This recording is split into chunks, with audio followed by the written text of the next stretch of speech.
Bases dropped on Thursday. Thoughts for Soccer's morning show. Soccer down here. John here, you there. Thanks for hanging out with us. Here's your traffic for the day. At 10:30 Eastern, keep your fingers crossed. Because remember, Nico is on vacation. And he is in South America. Traditionally, Thursdays at 10:30 is when Nico drops by. And we get to catch up with him, and we get to see what's going on in Nico's mind from the Pacific perspective. If I could get my tongue to work and my upper plate to function this early in the morning. So we will see. He's on vacation. First and foremost, does he get double secret permission to drop in during vacation? Because we all know season's happening starting next week. Nico will be in for previews and the cast of thousands that will be tracking down. But does he get double secret permission to try to get a signal out from Colombia? And this might be our first time that we ever have a guest from South America Live. So we'll see. We will be keeping an ear out for Nico. Morning, Harry. Morning, Alex. Morning, Dell. So we'll see about Nico in 10:30. Keep your fingers crossed, and we'll see what the experience has been. We'll talk to Nico about vacation, talk to him about Valentine's Day, talk to him about what we've missed as Seattle has moved into their new, very, very shiny office training complex thing. So we'll see if Nico drops by at 10:30. 10 o'clock, Ian Cameron, the head coach of South Georgia Tormenta. He was at home, and we caught up with him to get ready for Blastoff Battle.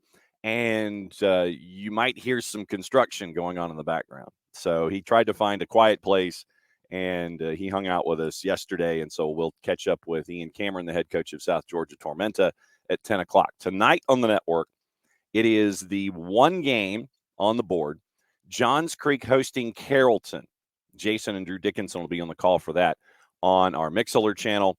Remember, it's soccerdownhere.mixlr.com. So Mixlr is the live platform, soccerdownhere.mixlr.com. Set your notifications, follow along, obviously, on all of our social media. But the one match tomorrow is going to be, the one match today is going to be Carrollton at Johns Creek. Tomorrow, I'll be doing the show from Huntsville, Alabama, and a hotel room to be named later.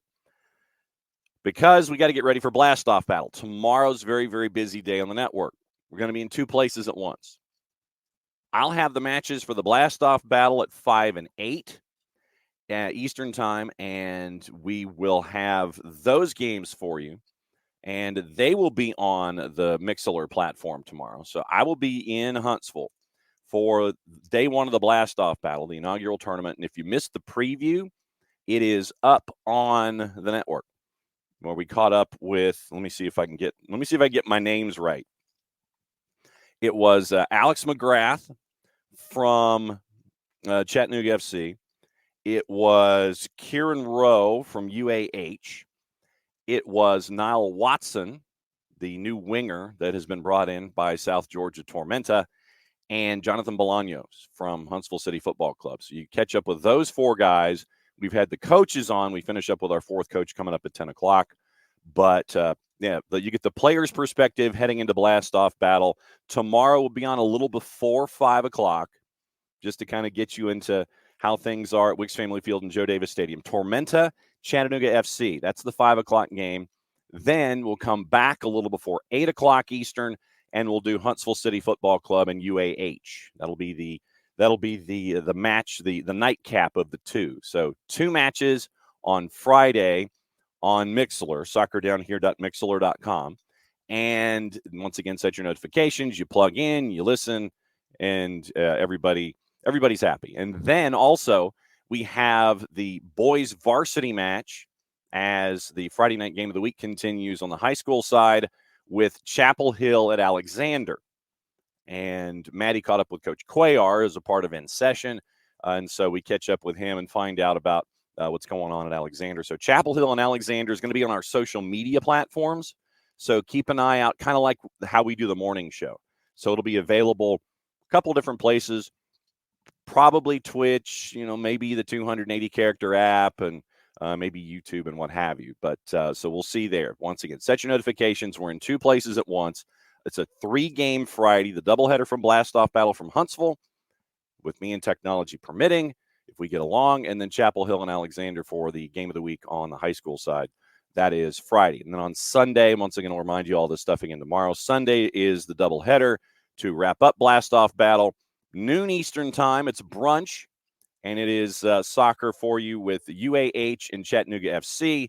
And then at 3:15 Eastern time, it is Huntsville City, and it is South Georgia Tormenta at 3:15. And then on Saturday, if you're up there, Saturday is a big showcase for all the high school teams. Literally, there is a day-long high school showcase that's going on Saturday, and it looks like we are going to be doing a live show from Yellowhammer Brewing. I think it's going to be from 6 to 8. I think that was what the plan was.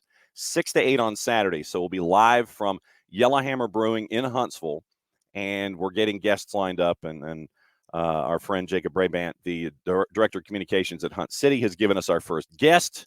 I'm not telling you who it is, but it's a very, very busy weekend on the network. And thanks to all the different places and all the moving parts and the beauty of technology. So we're going to be all over the place for the next couple of days. So that is, it's going to be really, really fun. Morning, Alex. Morning, Harry. Dell is listening with his AirPods in during an office meeting. See, now that's, Dell, if you need to put me on loudspeaker at any point and just sit there and say hello to your meeting, I could do that. Morning, Ricky. Morning, Abby. And Will is in with the first morning, Will. And Will has an early question before we get into opening kickoff and before we get into probably our main topic for number one, for our number one before catching up with Ian Cameron and maybe Nico at 10:30. So Will had a deep thought this morning. So we present it to the floor. Why does MLS wait so long to drop kits on the pricing? Seems like missed opportunities. Longer to buy kits before the season. It means in Will's mind that you get more bought. If you order this weekend online, odds are it's not here by opening day, especially with customization. Also, the pricing's ridiculous, $180. Steep. Will says the EPL, for example, drops home at the end of the season before, and away is midsummer. If it was me, I would probably drop them around Christmas or maybe even yesterday. Somewhere in David says the release December 17th. It's an easy holiday gift. Yeah, I mean, that's what I would do. I would do something like the week before Christmas, somewhere in there. And then, Abby is saying that she guesses Adidas just doesn't have them ready to go by then. Like I said, I would try to make it as easy a holiday gift as humanly possible. And so for me, that would be somewhere, right after, even after Thanksgiving, because then if you've done all the planning and then you're getting kind of ready for everything and you're getting close and you're kind of like right there, go ahead and announce it. Maybe after Thanksgiving. Ooh, Black Friday. Your season is almost over, or it should be over, close. Or here's what you do. If the season's not over by Black Friday and you're still in the playoffs, do it the day after the championship. Hey, like what we see when, you have teams winning championships like recently. And then they run the commercial. Hey, your team's won. Here's the gear. So Morning Dawn Star. So somewhere in there, like the day of or the day after MLS Cup. Hey, your team won. Here's your gear. And for the rest of you, here's your look at the next season's gear. Here's a look at 2024. Here's what your team's going to be wearing then. So it's like some kind of mass release. Do it that way, like the day after, or you give the day after to the champions you sell your championship gear. Then the day after that, maybe that's when you start doing your next season release when it comes to kits. See, I didn't know that we were going to be talking about economics this morning. Dell says then you can have new players wear it when they sign. Ricky, piggybacking off of that, why are the replica designs different than the authentic? Material being different makes sense, but does not have design elements on there like a star or patches that should be on every crest makes literally no sense. It might be how much it would cost to have someone actually stitch in those kinds of things. I mean, it's the labor cost might be slightly different when you're talking about something that is just on a polyester blend jersey versus something where you're going to have to stitch something. Because if you stitch something into a polyester, if you stitch something into like a poly blend rayon kind of thing, it ain't going to work. So I'm guessing that it is a labor cost and it is labor intensive, thus the difference in price and thus the difference in what is laid out there on the jersey. Will also think MLS should have a kit release day when things are officially dropped on the MLS Insta. Teams have their release events the following Saturday or Sunday. Ricky says the kit should be the exact same minus the way that it's made. Abby, they have their ideas picked so far in advance, you'd think, yeah, I mean, you'd be sitting there. It's like, when do you plan to do these things? You'd like to think that maybe the season before, you're still trying to figure out, okay, what do we do for next year? What if we go over here? What if we do this? What if we do this? You're thinking that the year before that they're thinking about what they're doing for the next season. That's just me. You'd think that kind of, it's not like, oh, season's over. What do we do? Oh, yeah, we've got to come up with a new jersey. Now, you figure that stuff is being talked about like right now. Okay, the one that's out is out. What are we doing next season? And you start bouncing ideas off the table, those kinds of things. You'd think, but because they are not manufactured in the U.S., it takes more time. True. David, in defense of some teams, this might be the only excitement, momentum, or way to get following for the upcoming season. Yeah. And then that's why I would do it around the holidays. Do it around the holidays or do it right after MLS Cup, depending on when the final is. Like, literally give the champion their flowers. Hey, here's your gear that you can get. Here's your championship gear. And tease, by the way, coming up in a week or two, you can get ready for 2024. Pair it to the holidays. So that way you're charging an exorbitant amount of money and people aren't completely and totally begrudged and freaking out about it. Yeah, because $175, $180, that is a lot. I mean, we've seen the gradient in Charlotte. We saw the Boston Tea Party kit yesterday, and they actually did have an explanation as to why it looked the way that it did. Might get into that too. But yeah, they have each explanations. Red Bulls had their kit. It looks like it was a red kit that got struck by lightning or something. So everybody's kind of releasing their kits for 24 and their jerseys for 24 now with everybody in training camp. Yeah, Will, it is trickled. It is trickled down here. There we go. Figured it out. Yeah, I mean, yeah, Ricky, if you print a star, maybe the stars, you print it instead of stitch it. Maybe that I think that might be how you get around it.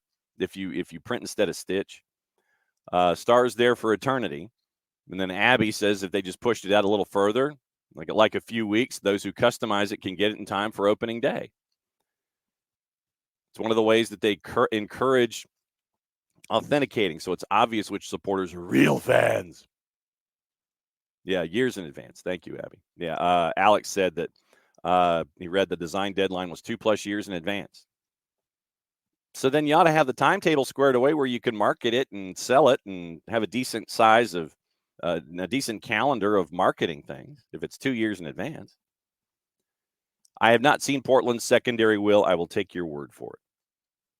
I will definitely take your word that it is that it is triple fire.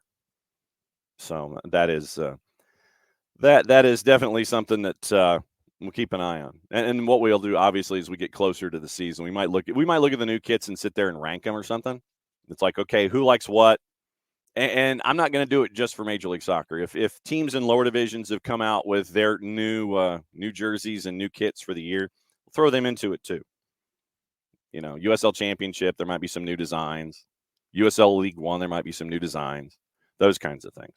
So when we finish up trickle down here and we end up heading toward clothing down here, and jerseys down here, and gear down here. So trickle down here and gear down here. I think that's probably what we're going to do. So Abby is doing me a favor and showing the new showing me a link. Ooh, I do like that. Not dropping $180 on it though. That is very, very clever. What are they calling the Nature Unites kit? See now, and this is where you can have some really nice imagination. You really can sit there and push envelopes. I like that. I know why that's $180. Very, very nice. I'll probably end up buying it in 3 or 4 years when Fanatics has a sale and it's like 40, or if they run a special. But no, I ain't dropping 180 on something like that. But that is gorgeous, absolutely gorgeous. And so Abby doing the public service and the Twitch pitch and letting everybody know where they can pick it up. All right, I guess that was opening kickoff. Trickle down here was opening kickoff, brought to us by our friends at Kickoff Coffee and kickoffcoffeeco.com. There's your QR code for those of you who are checking us out on our various platforms, on the YouTubes, on the Twitch, and on the 280 character app.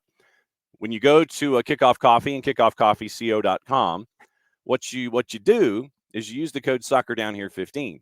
They in turn take 10%. You get 15% off your purchase. They in turn take 10% reinvested into youth games, youth initiatives, very, very cool stuff from our friends at Kickoff Coffee and kickoffcoffeeco.com. All right. And then we do the hot change. That's your scarf. If you want to see Abby in person, how do you do it? Well, I'll tell you. You pick up your Marshall Islands scarf.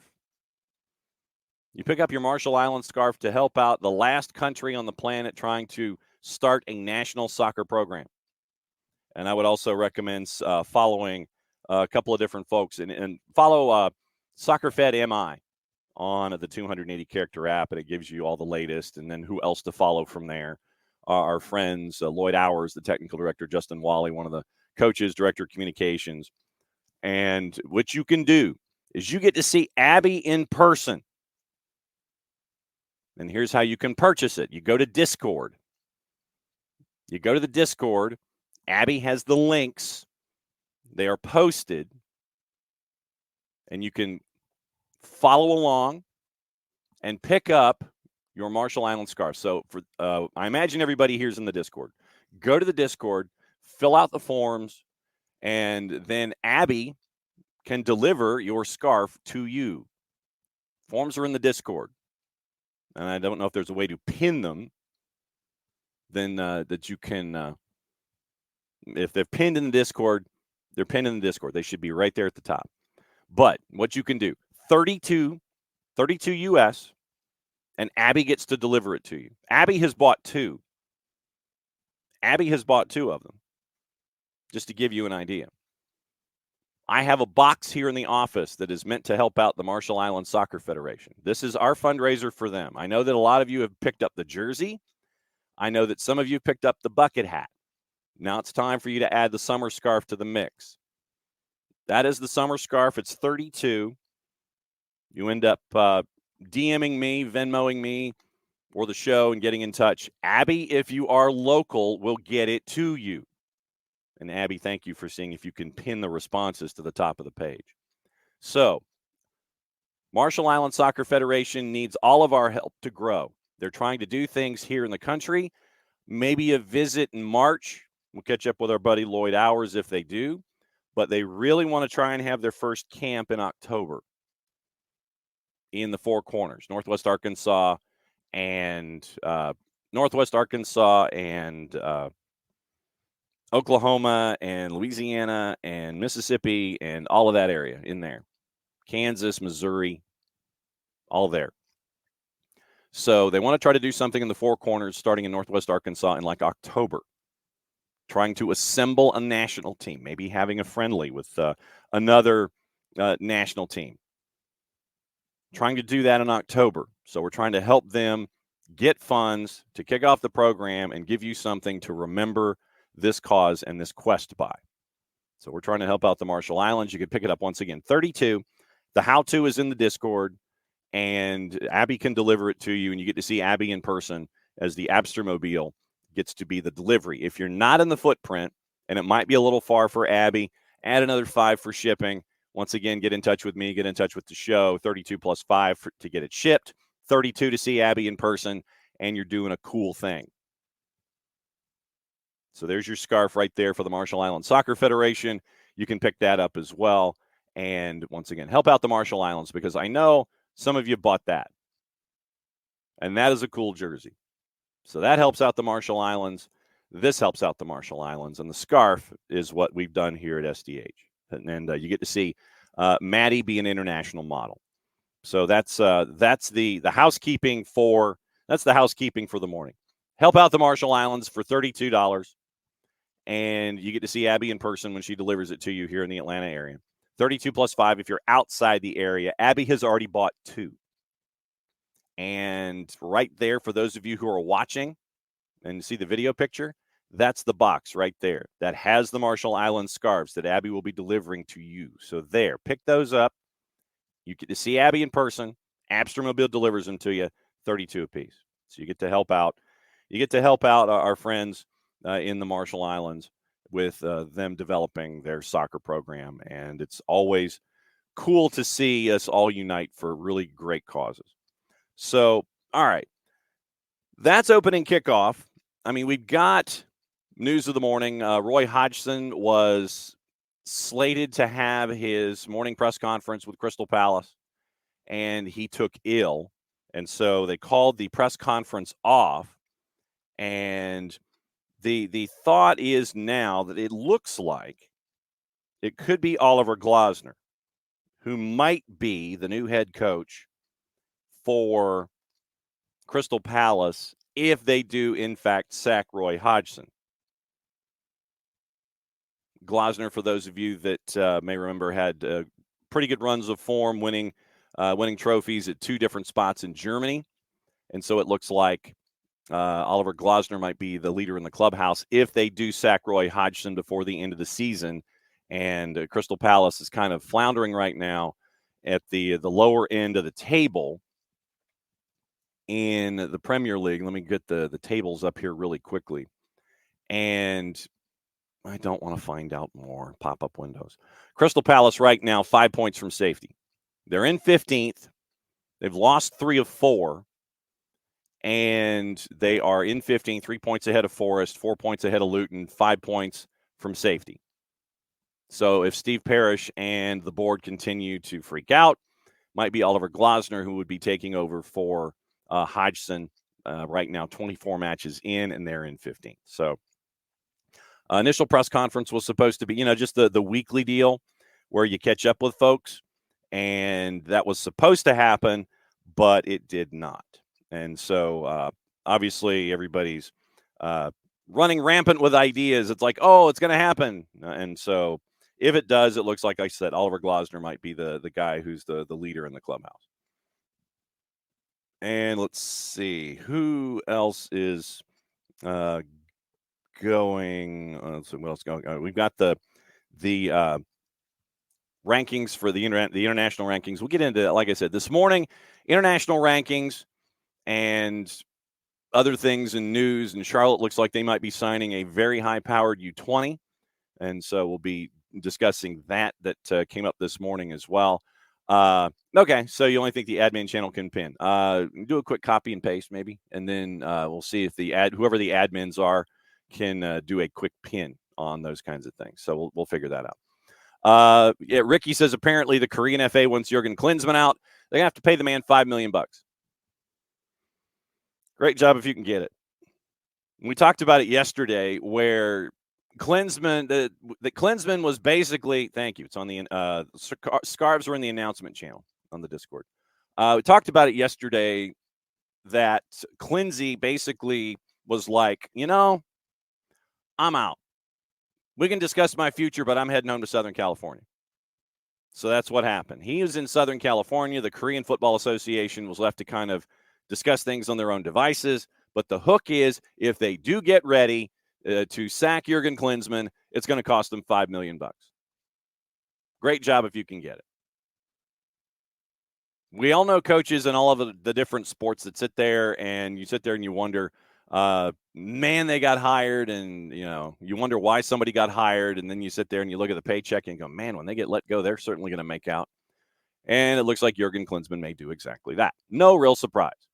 So Ricky doing the work of producers, as we all are here on the show, finding all of the news.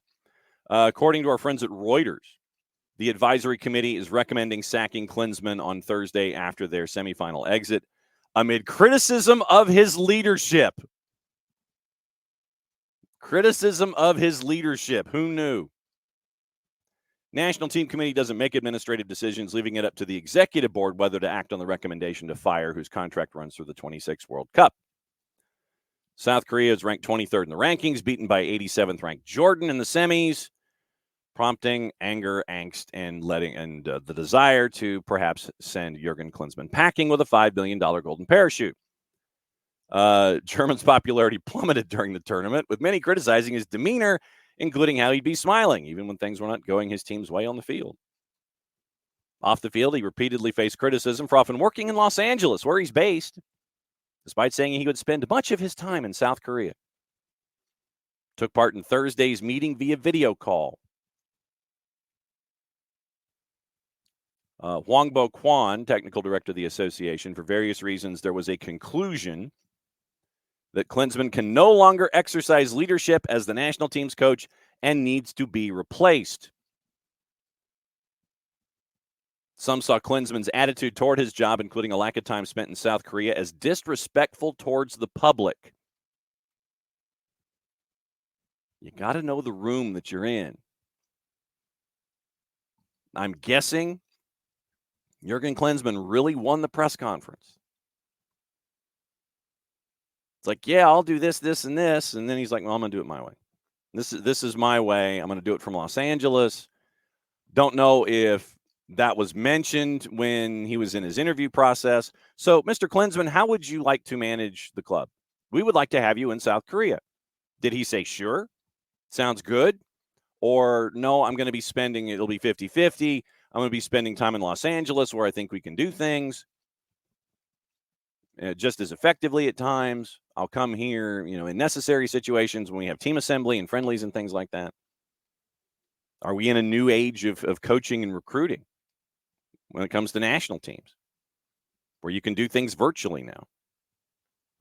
Don't know. Took charge of South Korea last year after Paulo Bento stepped down after losing in the round of 16 of the World Cup. Failed to win any of his first 5 games in charge. Form improved in the Asian Cup semifinal defeat to Jordan. They were unable to register a single shot on target. Sound familiar? Just saying. Dell is giving us some USL Championship news. Battery about to announce the signing of Colombian midfielder Juan David Torres, U20 for Corinthians, played for Millonarios last year. So, yeah, I mean, is it a hybrid role head coach? Is that what was in the meeting? Is that what was being said? Don't know. But if he said, yeah, I'll spend a lot of time in South Korea, or I'll spend some time in South Korea as a part of the development of the job, his version of how much time he was going to be spending versus how much time the KFA thought he was going to be spending might be 2 different ideas. He thought one thing. They were looking to something else. Hey, this isn't what we bargained for. This isn't what we bargained for. Darn it. And so now it looks like Klinsmann might be getting a $5 million paycheck to no longer coach the Korean Football Association, the South Korean national team. So, so we got that this morning. Ricky. Well, and see, if this job becomes open and if it has to be posted publicly, this would be interesting. Ricky's curious now if the job listing said on-site, hybrid, or remote. And that Jurgen might have seen remote work options available and ran with it. Who knows? That might be the case. That might be the case. Don't know what was on the LinkedIn profile of the job opening. But if it was remote work options available, maybe that's why you click on something like that. Just saying. Okay, this morning, a couple of different things about Messi and friends. First off, I don't know if you saw this, and I will do as our other de facto morning show producers do. I will put a link in the Twitch pitch, but I will go through the article. So our friends at World Soccer Talk have a piece out. Not peace out, but they have a piece out. Martina Alcheva, radical plans for Inter Miami's new stadium revealed. We're going to get into the team in just a little bit. So this is like the appetizer to get into Messi and friends and discuss how completely and totally screwed they might be, to quote our friend Miguel Angel Ramirez. So, yes, we will get into how screwed they might be.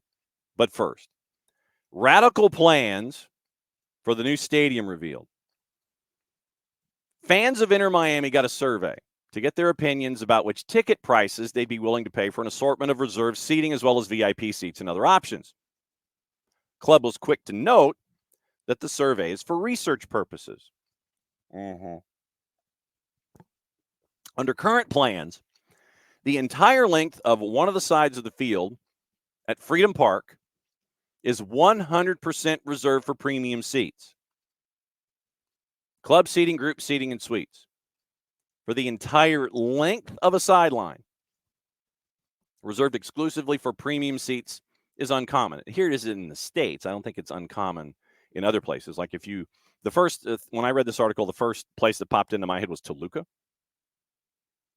Or, look at Boca Juniors. Look at the Monumental and all of that one section that's got the 9-story building attached to it. I don't know what the seating is at the Monumental, but if you take if you take the chopper shot of the Monumental and you see all of the side, like the 5 stories or whatever it is, all those are suites. While prices for research purposes to gauge which options fans are willing to pay, a season ticket with club lounge access ranged from $6,400 to $23,150. Which includes access to the club lounge plus food and beverage. I don't know, by comparison, off the top of my head, where that fits in with other clubs in and around Major League Soccer. That's the number, but I don't know in comparison studies like LAFC suites. Think about your shiny stadia. You want a suite, and how much that's going to cost you. By comparison, I don't know what the cost is, but club lounge access ranged $6,400 to $23,150 each. Reserve season tickets range from $1,000 to $3,875. So reserve seats, $1,000 to $3,875. Like I said, I don't know what you guys pay, and you don't have to say specifically what you do. But if you want to make a comment and sit there and say, well, for my seat here, it's this for comparison. Because I don't want your finances out there. Yeah, Dell, that's Dell's question. How much is Atlanta United club level? That's a good question.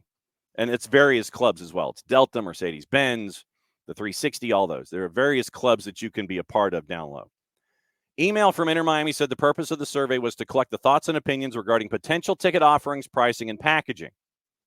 So, literally, reserved seating options are wrapped around corners, end lines, center lines, upper reserved, lower reserved. And then that whole section with the benches, that side of the proposed Freedom Park Stadium, it's all suites, all corporate, all high-priced stuff. Freedom Park broke ground back in August. New home in 25, apparently. 25,000-seat football-specific stadium. I still think that's too small. But I know that you can't go too high when it comes to the architecture because you're in the flight plan MIA. Moss Brothers fully supporting the development of the Freedom Park, investing money into the development. Vice City anticipates over $40 million in annual tax from the site, 15,000 employment opportunities directly and indirectly. DRVP&K is the home game venue for the time being. This week, Inter Miami sent their supporters a poll asking them to rate various types of reserve seating, VIP, and other alternatives based on their willingness to pay. Will, we're getting there. We're going to talk about Messi and friends in a second. And it'll be our deep dive for the day. Surveys only for academic reasons, as the club was careful to point out per the email they wanted to get the thoughts and opinions regarding potential ticket offerings, pricing, and packaging. Layout's got the luxury seats along the one side. Miami's going to use those prices to see what kinds of alternatives fans are ready to pay for. Season tickets reserved start at $1,000, go to $3,875. Allegedly, there are going to be more amenities that are going to be a part of the deal. So it looks like right now, the new stadium at Freedom Park is going to be one-sided. If they have it their way, that it is going to end up being just that one side, and it's going to be discussing how much you want to pay. How much do you want to pay? Now, to the player side of things. And our friends at The Athletic did bumper work in breaking this story and breaking it down. But you cannot, at the end of the day, you cannot be surprised. You really can't be surprised. But once again, it goes to the issue that we have had in the past because of the lack of transparency.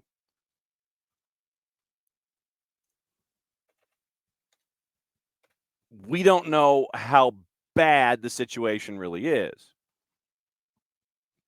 We know it's bad, and we'll get into that, but we don't know how bad.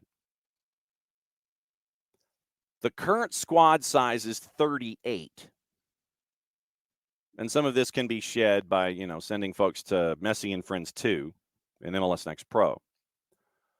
But as we get into the discussion here, we're going to talk about roster build. And we're going to break down the decisions that have been made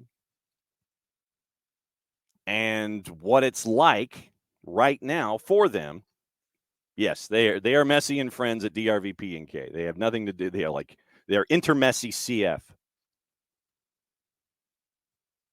Will says he still feels bad for the non-celebrity Miami supporters who can't afford the prices Miami's pushing. Supporter section pricing is so bad. Yeah, and Pars, this is the first year out from under their penalties, first year under the cap violation. So they have to be vigilant in becoming compliant. Right now, 38 on the roster, but with draft picks and things, that some of that's going to get trimmed to figure out, okay, you're going to go play at Messi and Friends 2. Inter Miami has to come up with more allocation money and or shed salary to become roster compliant for the season. That cannot be a surprise. The situation, and this is the copy. This is the copy that was written.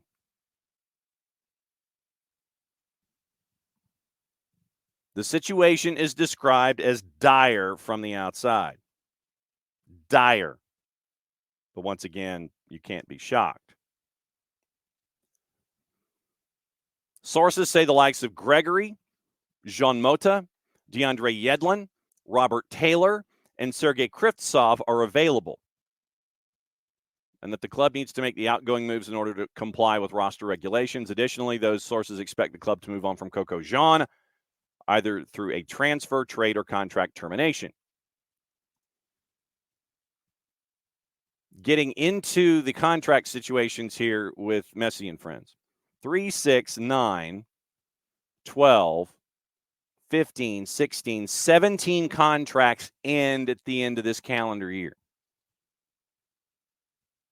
17 contracts end at this season from the roster of 38. Krivtsov is 32. Center back, Jean Mota, center mid, 30. Robert Taylor, left wing, 29.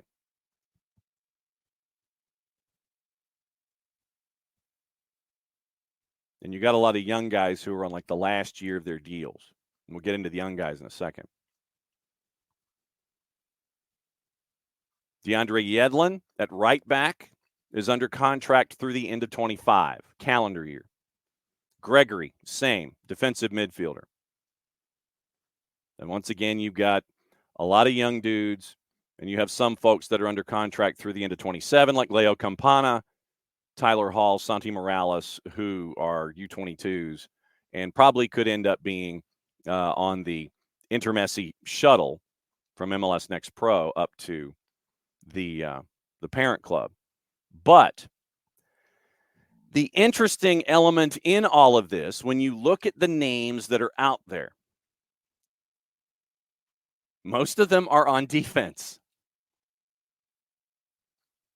Most of them are defensive players that would be the most attractive in trying to get something, anything, God, please, we need some help. Can you take him off our hands kind of transactions? Krivtsov at center back, Jean Mota center mid, Robert Taylor's a part of the offense and is ready to drive folks crazy. He does a very good job of that at times. Yedlin at right back, Gregory D mid. What have we said the problem has been and is going to be for Messi and friends this year? Defense. And sadly, where are the most attractive assets or the assets that can get you the most bang for your buck when you're trying to get them out the door? Right now, it's those experienced defensive players short of Robert Taylor. Taylor, we saw in cup competitions, raise havoc down the left-hand side. But a lot of these players are center mid, defensive players, or backline guys.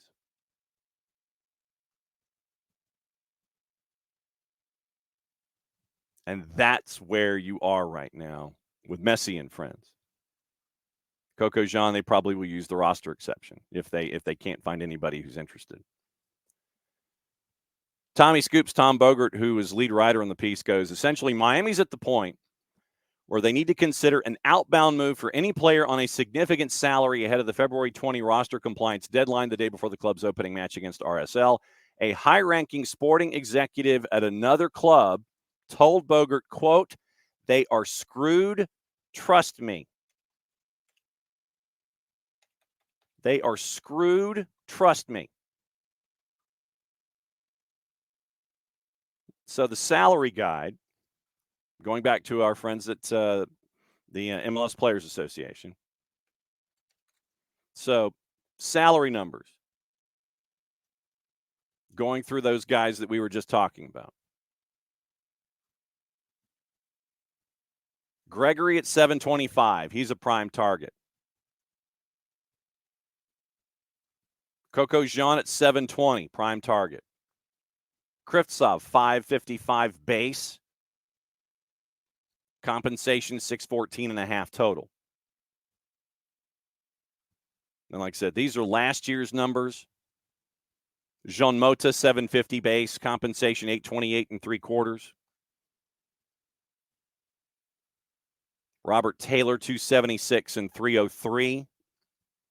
DeAndre Yedlin, 825 base, 873 750.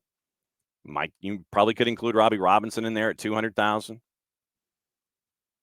But all of those dudes above 500,000 on the books last year, that's what you're staring at. Those are the folks that Chris Henderson and the front office are going to have to sit there and go, hey,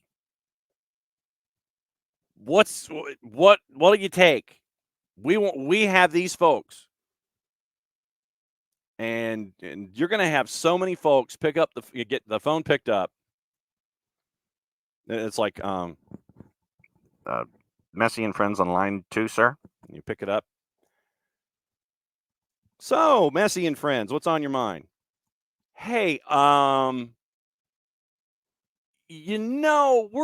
looking to, we're looking. Some of these folks, it just isn't feeling right this year. Okay, yeah. So what's on your mind? Well, we're looking to maybe send some folks along. Would you have an interest in, say, Robert Taylor? Sure. Yeah, it sounds great. We need help on the left-hand side. That'd be fantastic. And this is exceedingly generic MLS executive on the phone. Robert Taylor is just an example. So, yeah, so Robert Taylor sounds good. What are you thinking? Well, what if you gave us, some AM or something? Well, how much are you thinking? You got like 500,000 in AM? Oh, I'm sorry. I can't do that. That's just entirely. I don't have that much allocation money available right now. But maybe you check back in a week. Then maybe we could talk. Maybe I can figure out some more money under the cushions or something. I could maybe find some sofa pizza to help things out. So can you call me back? Oh yeah, sure. I'll call you back. Click. Ring ring. Messi and friends on line 2, sir. Hey, how's it going, bud? All right. What's on your mind? Well, we're getting to the beginning of the season here, and there are just some guys that don't fit. So, would you be interested in, say, Sergei Krivtsov or DeAndre Yedlin? Oh, DeAndre Yedlin. That sounds good. Could always use an experienced right back. What are you thinking? Do you have like 600, 700,000 in allocation money that we could have? Oh, I don't know if we can do that. That phone call is going to be happening all across the league. And what will be interesting is to see who stays, meaning domestically, who ends up being a property that stays in Major League Soccer, and who gets moved on. There were reports that that Gregory and Jean Mota were being looked at in Brazil. You better do that, because that's outside of that's outside of the purview. That's outside of the of Major League Soccer, and you get to sit there and deal with countries that still had transfer windows that are open. So the winter transfer windows. So like if you were dealing with, say, South American nations, Argentina's open till Monday or till Sunday. Yeah, today's Thursday. So they're open till Sunday. You could deal with an Argentine club until Sunday. That might not be a bad place to pick up the phone. You've got a lot of the Eastern European countries that are still there. Peru is still good till the 26th. Uruguay is still good to the 26th. Venezuela, vamos Venezuela, still good to the 27th. You want to deal with the Chinese league, you've got till the end of February. Colombia's window continues until March 1st. Brazil until March the 7th. So if you're looking for places to try and send players, South America might be the place to pick up the phone and look. And that way you're getting cash, perhaps, depending on the club. You're keeping relationships open in South America. You're sending players down there that are a tangible asset for you.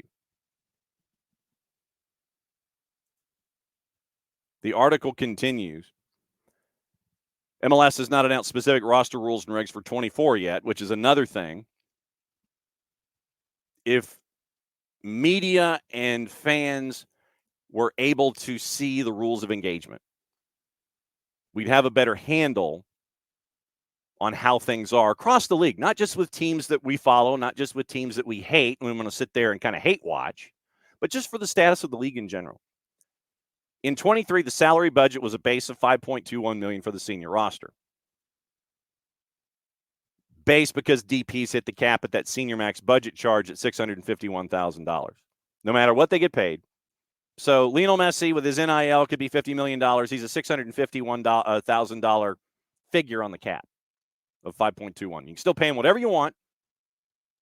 You know, like Saba gets over 2, Gigi gets over 2, but on the cap, a DP is $651,000. Less for young DPs. I think that's $200,000 for the U22s. Budget is set to rise by a fixed amount laid out by the league and the CBA. We all know about the AMs. That's handed out to you. In 2023, Miami had 10 players over the max budget charge. 3 were DPs, Messi, Busquets, and Gregory. Joseph and LGP are gone. Salary budget charges include transfer fees, so others may need to be bought down as well. We were looking at Gregory as that shining example of someone who could be bought down to open room for a DP. Once again, from the article, an exact number of how much allocation money Miami or any other club needs is not public.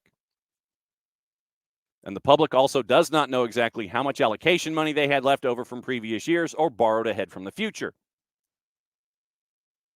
That would help us understand the process. But last year, Miami had 10 players over the max budget charge. 3 of them DPs. 2 of them have exited. So, shocking, once again, no one in this case. Everybody in Major League Soccer who has an office and has office space, they know that Miami, quoting our friend Miguel Angel Ramirez, is screwed. So they are going to all be watching. All these clubs, they're going to be watching what's going on with Messi and friends. They're going to be watching like a hawk because, once again, they're just coming out of that watch period where they had 5 DPs when they said they had 3.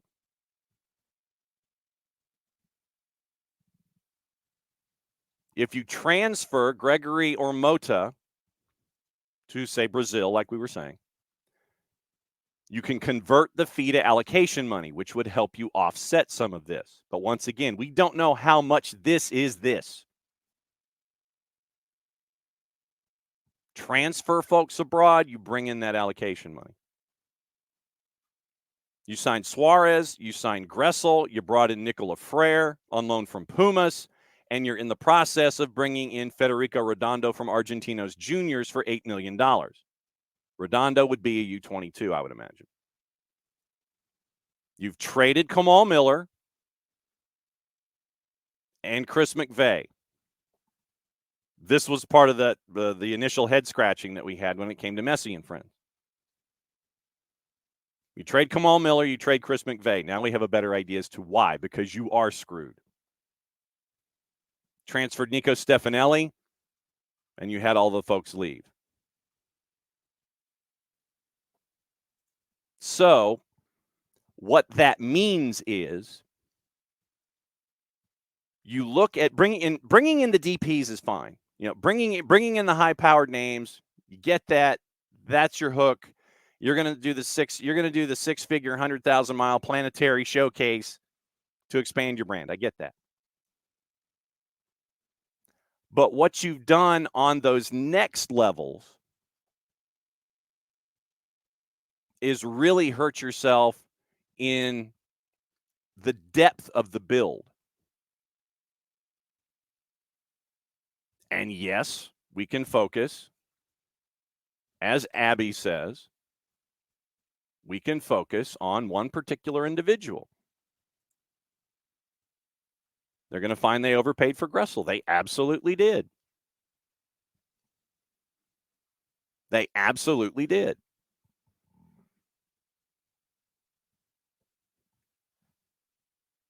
And you need players in a situation like this. You need players that can do more than one thing. And where Inter Miami is right now, you're going to be moving experienced players along. We talked about those dudes that are on the board. It will be interesting to see just how much money between the cushions will be used. If anybody is going to do Messi and Friends a solid from a front office perspective, or is it just going to be one of those, crazy Eddie bargain basement sales? Our prices are insane. We've got Robert Taylor and DeAndre Yedlin. $199, $99 a month, one of those kinds of things.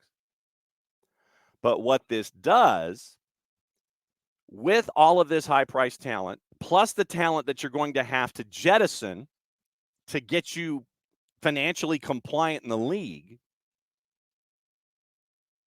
those folks that we saw on the bench last season that we were seeing in schedule compression in 2023,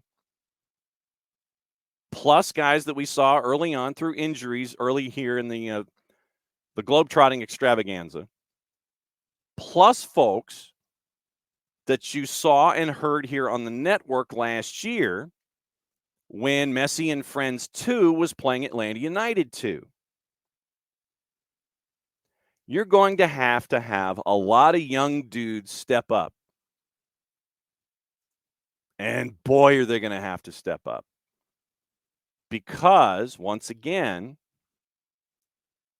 with all of the experience that's going to have to go out the door, you're going to have to get a lot of impact from maybe an Israel Boatwright. If DeAndre Yedlin goes, that means that Israel Boatwright's going to be in the mix at right back. Benya Kremoski, when he comes back healthy, he's going to have to run in the midfield. We saw last year and we knew 2 years ago in his time with the Twos that he was going to be a talented player. I don't think we knew it was going to be this talented, but Benya Kremoski is going to be someone who's going to have to be relied on a lot coming off a hernia surgery. Noah Allen at 19 is going to have to be relied on a lot. And we saw Noah Allen in Saudi Arabia. Like I said, that one visual of Noah Allen, who looked like he was deep safety trying to make sure that the receiver wasn't going to get the 9 route. Noah Allen's going to have to do a lot of running. David Ruiz, Tomas Avilas, guy like Edson Ascona at left wing. If you get rid of Taylor, that means that Ascona is going to have to step up. You don't have Facundo Farias, out for the season. Lost in training before El Salvador 2. Lawson Sunderland in central midfield. We've seen him the last handful of years with Messi and Friends 2. Schneider Borgelin up top, who came in from New Mexico United. All of these young dudes,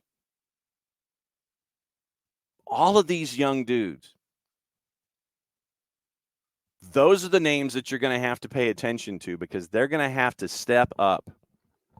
You're going to have to get production from those guys.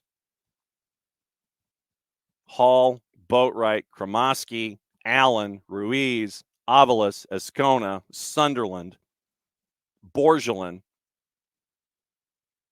Names that were nowhere close to the big and go card. That's what you're going to have to rely on to help you navigate all of these things.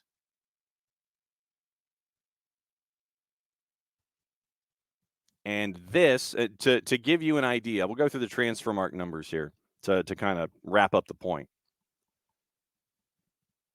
Transfer mark value on Boatwright, $50,000. Noah Allen, $800,000. David Ruiz, $1 million. Kromoski, €3.5 million. Ascona, $300,000 in value. Sunderland, $75,000 in value on Transfermarkt. Schneider Borgelin, $200,000 in value on Transfermarkt. All the young talent, all that promise that's there, with not knowing just how problematic it is, even though we have heard they are screwed. Remember those young players. Remember those names that we just mentioned. That's what's going to have to get Messi and friends through this season. Because some of the dudes you picked up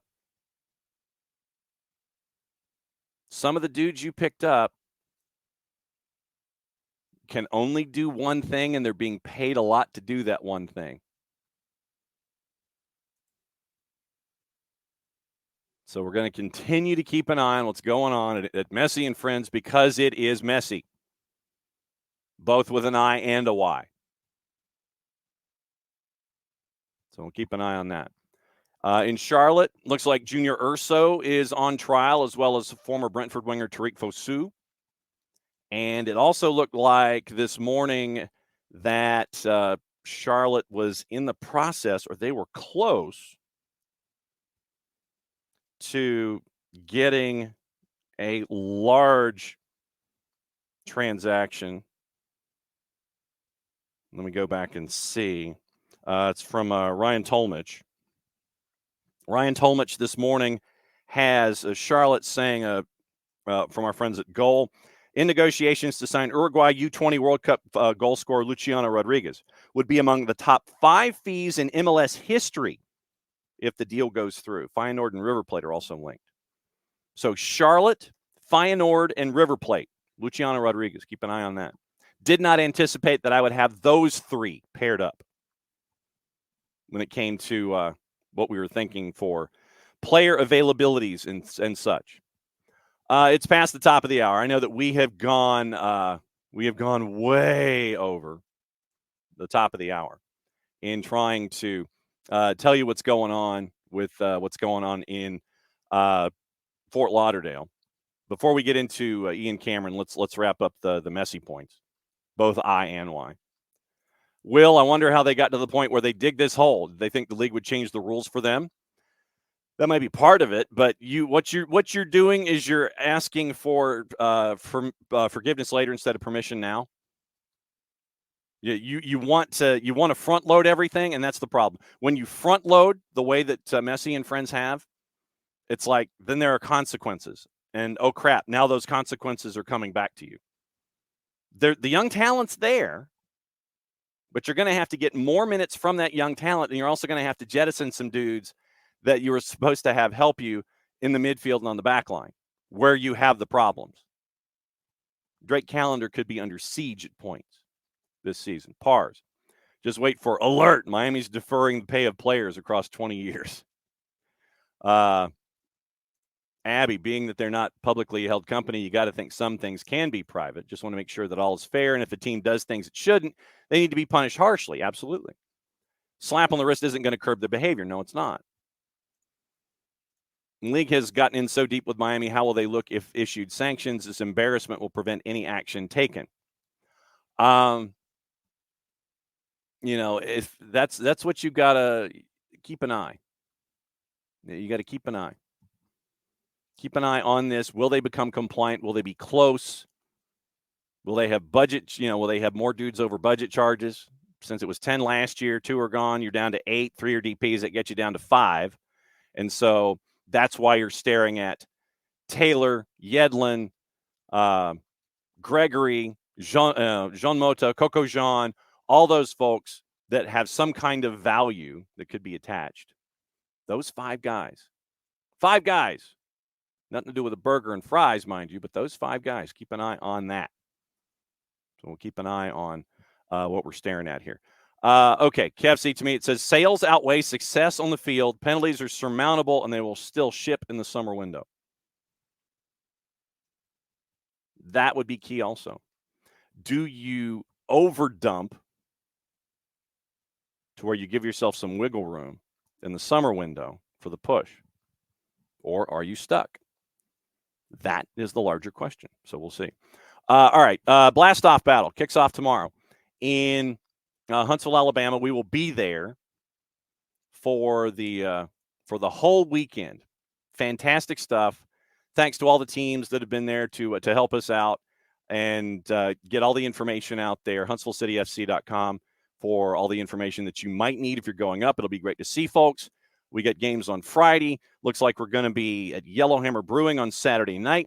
We have the brunch action and the afternoon action on Sunday with the 4 teams that are going to be there. The last coach that we haven't had the chance to catch up with is Ian Cameron, the head coach of South Georgia Tormenta. And it's time to catch up with him and find out what's up with Ian, with the construction going on at the house, and all of these different things that are going on with him. So here's our conversation yesterday with Ian Cameron from South Georgia Tormenta. All right, so Coach, now that you've had a couple of days to kind of decompress, analyze, look at what happened out of the blocks with the Mercer match, takeaways, or was it just learning these first steps here in 2024? Yeah, there's always things you learn from games. What was evident in the match was you had one well-oiled machine, really clear identity, really clear culture, great unity group about them. In terms of Mercer and Brad's group, who are fantastic and have a very, very strong vision of how they want to play and operate. And then you had a group of young pros learning themselves, playing as individuals. There's Donald with his drill next door. Young individuals who are learning the way. And there's a lot of good things to take. Again, in the immediate aftermath after games, you tend to get myopic on results and so forth. But as you watch it back, there's a lot I really enjoyed about the group's performance. And then there's a lot of areas to grow. And it gave us a clear indication of certain aspects that some of these boys need to learn on real fast in terms of transitions against, how to break down a really competitive deep block. And then those are challenges that won't come up every single game, but will come up in moments of games, and it gives us an early indication of some things to work on for sure. And when you come into this weekend where it's going to be 2 matches in a 3-day period against different competition, are you the kind of individual who will sit there and say, okay, we need to focus on ourselves. I'm not really looking at my opponents because we're still here in preseason and getting ready for things? Or has there been study hall in getting ready for, at the very least, opponent number 1 to get you into the rhythm of the weekend?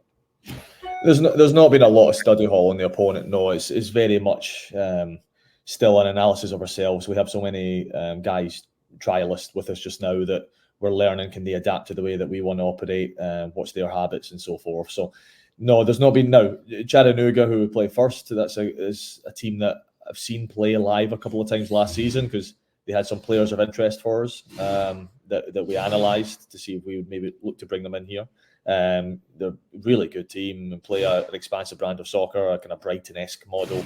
They're certainly committed to playing, so we'll have some preparation for that in terms of the coach's anticipation of what type of moments in the games our team will need to deal with.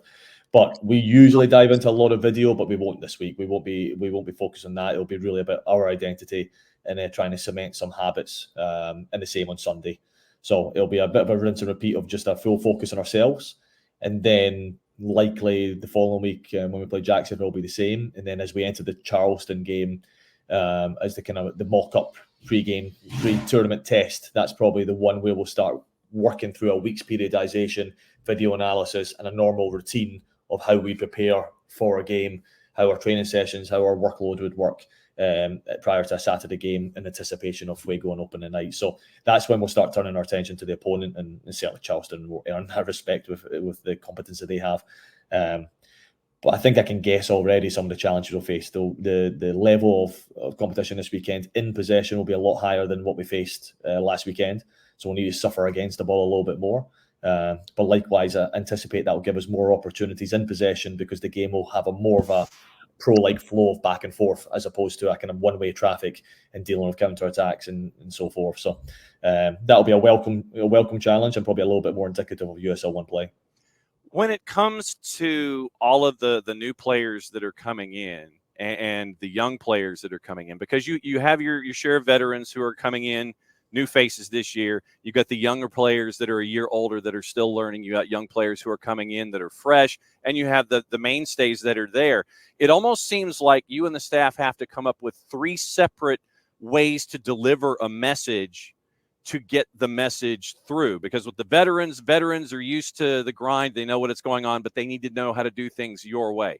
The younger players are in a way to sit there. They're there to learn. They're learning from the veterans. They're learning from the staff. The holdovers and the mainstays, they know what to expect, and they can be the messengers both ways to the younger players and to the veterans that are coming in. What's it like almost having 3 separate ways to have to deliver messages when it comes to preseason?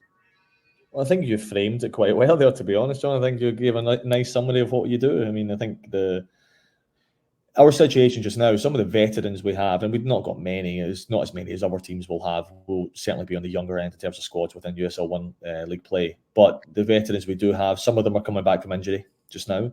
So they are in a position on the field to where we kind of empower them to be a secondary voice, to have lots of micro conversations with the younger guys during the course of the training, to give them anecdotal experiences and understanding of how to operate, how to learn to be a pro. So yeah, there's a lot of empowerment of those guys to try to use their experience. And to be quite honest, some of those guys have got as much experience in the professional realms. Doyle has as much experience as a professional as I do, as all of our staff do. So we can lean on him a little bit. Aaron Lombardi the same, both of those guys coming back from injury. So those guys are powered a different way. I think the guys, like you say, who are in that middle ground have maybe been with us longer in the tooth in terms of their experience with the staff. Their job behind the scenes is to say, okay, guys, if you feel Ian's getting hard on you, if you feel Jordan's getting hard on you, or you feel like this is a grind, or you feel like the overload of information is too much, trust the process. We've been through it. Jake Dengler, he's been through it. He's went through that overload and information at the start, maybe felt like he was just treading water or not actually thriving at first, but then over the year they start to immerse, they start to understand. So they can help us just say, look, trust the process a little bit, understand why the coaching staff are the way they are, but their loyalty and their return to the organization is proof of concept that there's trust there, and there's method to the madness. And then the young guys, it's just immerse yourself. And although there's a lot of tactics put on them and so forth, and we certainly looked robotic on Saturday because there's a new system of play, and they're learning where they're supposed to be in the field, and they're losing the instinct with which they play.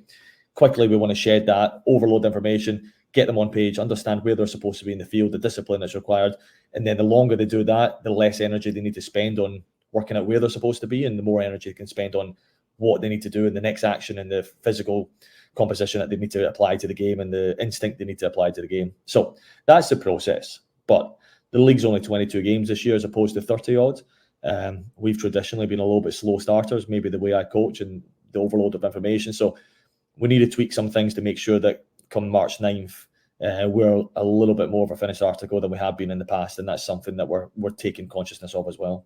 So if I were to talk to you on Monday, you're back there. Hopefully there's not as much drilling going on in side rooms on Monday. If I was to catch up with you on Monday and ask you what made the weekend successful for Tormenta as you take these steps to get ready for the season, what in your mind makes this weekend a success? Although I imagine being less robotic and more natural in your processes would be one of those answers. Certainly that'd be one answer. Yeah, I think I'd start with off the field. This is an opportunity to travel together, to break bread on the road together in restaurants and so forth, do a wee activity on a Saturday. It's a chance to kind of gel. So on Monday, we'd hope that there was a real camaraderie about the boys, a kind of fun aspect, an energy about the group that we could see emitting. That's something, it's an opportunity for our coaches to have lots of wee micro chats with the guys about football, about life, about everything. And so all the little bonds that are so necessary, we hope to see some of them grow a little bit over the weekend with the opportunity that's presented. Spotted a second. This is where construction probably took over the robotic actions, like you mentioned. We'd like to see a bit more of a clear game model, and then the reaction to adversity. I think that's what we'd like to see over these two games. How does this group react to a moment in the game where we were against the ball for longer. Saturday's game was frustrating, not scoring, but the boys still enjoy it. They still had probably 80% of the ball and so forth, but we weren't successful breaking the team down. The game's going to be much more back and forth. It's going to be much more like a basketball game this weekend, with all three teams in our pod, certainly possession orientated, if you want to call it that. So that's going to be fun to see how they react to that, and we'll learn a lot about individuals. So that side, I'd like to come out on Monday and say, okay, the boys had a period against the ball, the first period against the ball, and they showed resiliency, or they managed to have a feel for the game and what was needed to get back on top of the game, or how to counterpunch a team, or if they took the lead, how to manage the next 5 minutes. Those game management moments, with 2 games in quick succession, we're going to have a lot of content and a lot of things, a lot of knowledge out of that 180 minutes that we'll have to see what kind of personalities we have and how they respond to different situations. And that's going to be incredibly important. So then we'll arrive next week with quite a clear identity on, okay, we're now within 2 and a bit weeks until we open up. What do we really need to focus our energy on, and what is the hole in our model right now? And that's going to be good kind of food for thought for the staff. Looking forward to it, my friend. We will see you up there as a part of our broadcast schedule. So we're all on the road for the first time this season. Brilliant. Yeah. That's what it's all about. Yeah, man. So we'll see you up there. Looking forward to it, my friend. Just be safe.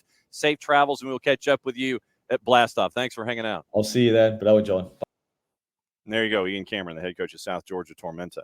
Once again, we're going to have all 4 matches from Blastoff Battle on the network, and it'll be really fun. It'll be a massive, fun experience. All 4 matches up there, Kefsey says.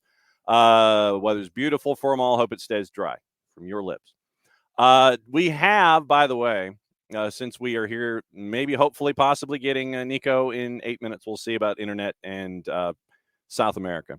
But we do have a little bit of this, and it's fun.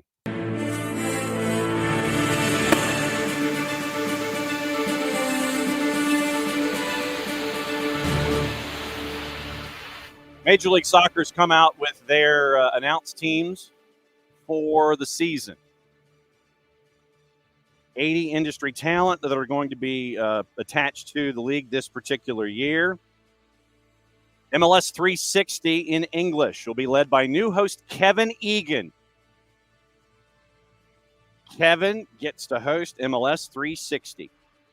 We'll be catching up with Kevin, by the way, next Friday, leading into the new year.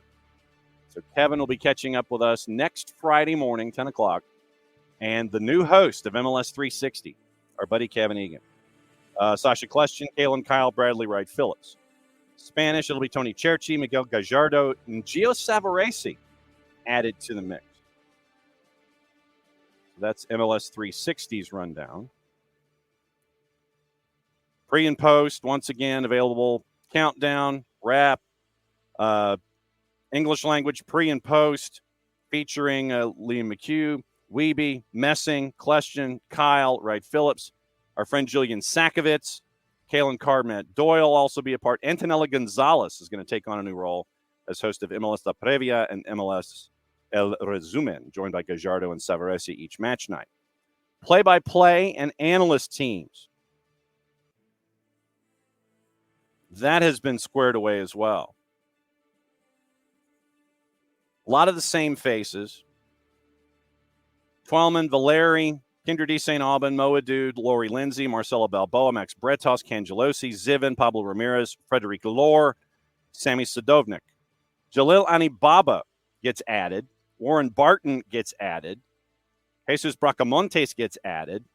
Daniel Chapela gets added. Play-by-play gets added with Nate Bucati, Neil Sika, Joe Tollison, John Laguna, and Jesus Acosta get added as well. So a couple of tweaks, couple of changes, but the biggest news from our end, our buddy Kevin Egan is going to host 360. Very, very cool.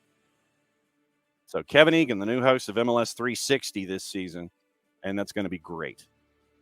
So Major League Soccer announces all their broadcast teams, couple of additions, couple of turns and twists, but Kevin Egan, the new driver of the MLS 360 bus this year, for MLS soccer. So very, very nice news. And so, like I said, we'll catch up with Kevin next week, and we will find out what the new host of MLS 360 gets to say.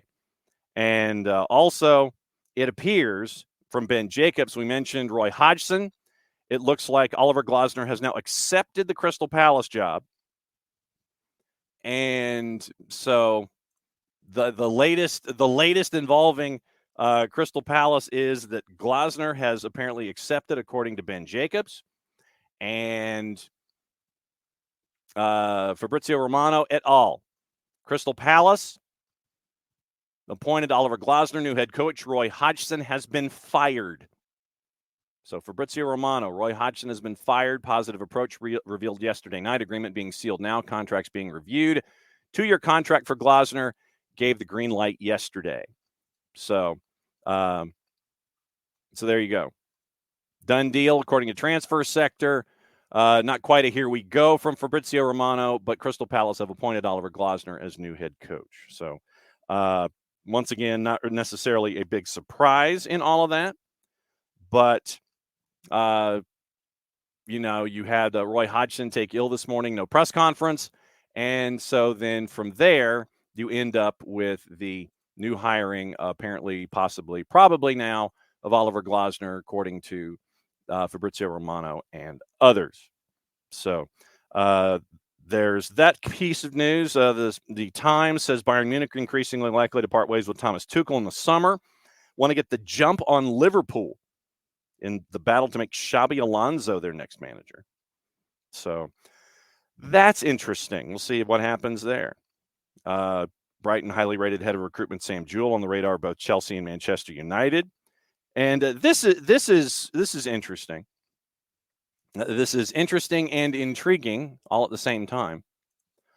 We talked about no one left on the MLS show, Emilio, but it appears that Apple TV and Major League Soccer have abandoned at the very least, the French-speaking crews, or at least let me see if I can get this, because they had 3 separate languages last year, and let me see, the French language broadcasts of Toronto and Vancouver are over. So so French language outside of Quebec province, done. No Toronto, no Vancouver, French language. So that's probably the only change when you mention folks out. It's probably the French language outside of the province of Quebec. Abby, you are absolutely correct. Atlanta influences everything. Great for Kevin and great for us. Now, this came across from our friends at TalkSport as the whiplash continues. Jose Mourinho, we talked about Klinsmann in hour number 1. So Jose Mourinho has confirmed that he received an offer from the FA to become England manager after leaving his first spell at Chelsea boss. This is back in 2008. This came out today. Kalen Kyle is still a part of the process. He was the FA's top choice to restore order after Steve McLaren's sacking following England's failure to qualify for Euro 2008. Out of work at Chelsea, admitted coming close to taking the job before later opting against the move. Spoke to Rio Ferdinand's Vibe with 5. He said that he could have taken charge in the past. I refused great working opportunities. The first one was even very hard to refuse because it was Portugal. I could be their coach in the national team. Also yours. And so Ferdinand goes, no way. Mourinho goes, yep, had it there on the table. I'm still there a little bit. It was in 07-08 when Mr. Capello got the job. I didn't because the national team job is something that I wouldn't enjoy. Fabio Capello handed the keys to 2010 World Cup qualifying, and that really didn't go so well. So yeah. So it appears that Jose Mourinho was close to taking over in England. And now we do have details on apparently what happened with Roy Hodgson.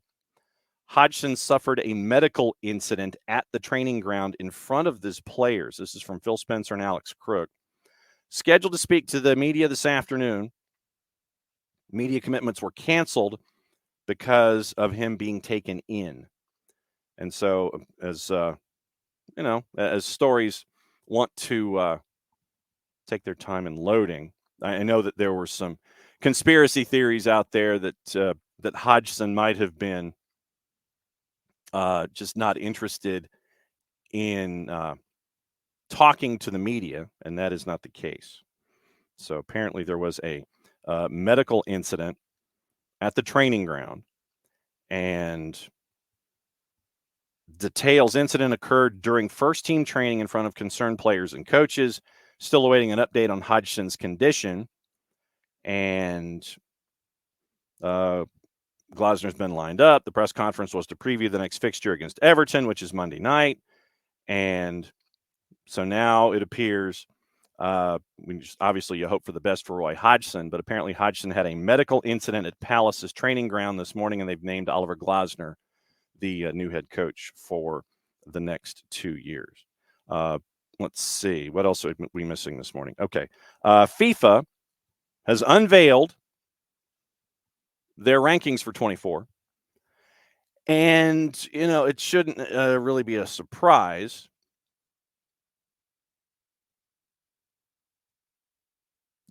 It is Argentina still at number 1, France in second at number 2, England at number 3 after their qualification to Euro 2024 late last year, Belgium 4, Brazil at 5. Brazil at 5. Are you serious? Brazil at number 5 right now? What? That Brazil is a mess right now. They are an absolute mess. So the rankings, Brazil is 5, Netherlands 6, Portugal 7, Spain, Italy, Croatia 8, 9, 10. So that's your men's world rankings right now.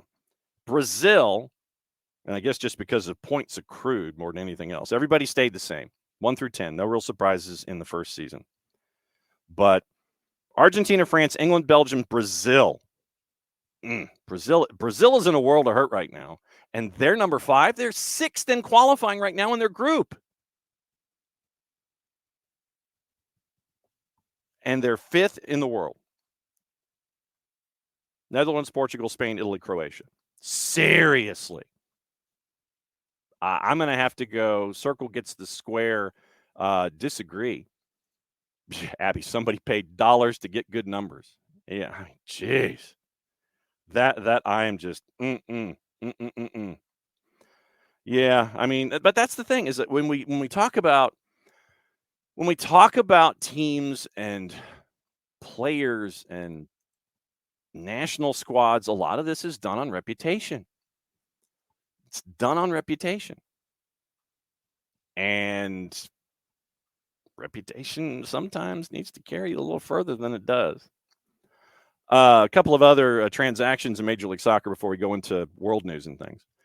Minnesota United have loaned Mikael Marquez to a Swedish club, VSK, Vastera Sportklubb. Purchase option opens an international roster spot. Signed from Eskilstuna in Sweden in early 23. 1 substitute appearance for the Loons in league play, spending most of last season with Loons 2.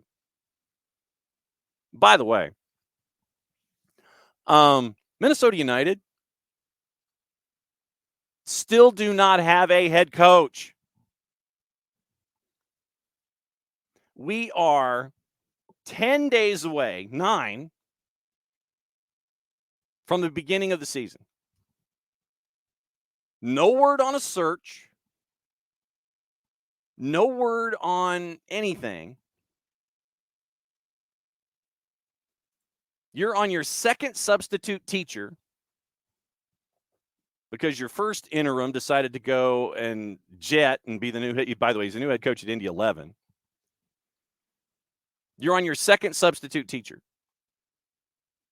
Your chief soccer officer just got over here after being signed in 2023 agreed to last year, last calendar year. Your chief soccer officer has finally been over on this side of the Atlantic for a couple of weeks now. Players have started drifting back into camp. You're still on your second substitute teacher. And you're like 9 days away from the beginning of the season. And you're cool with this. That's the other issue. That is the other issue in all of this. You don't have a head coach. And you're cool with this. I'm sorry. I've got Minnesota dead last in the West. All of this chaos and a lack of attention to detail. I've got them last. I can't. I mean, we'll obviously look at it more, next week. But they kick off on the 24th. 9 calendar days away at Austin.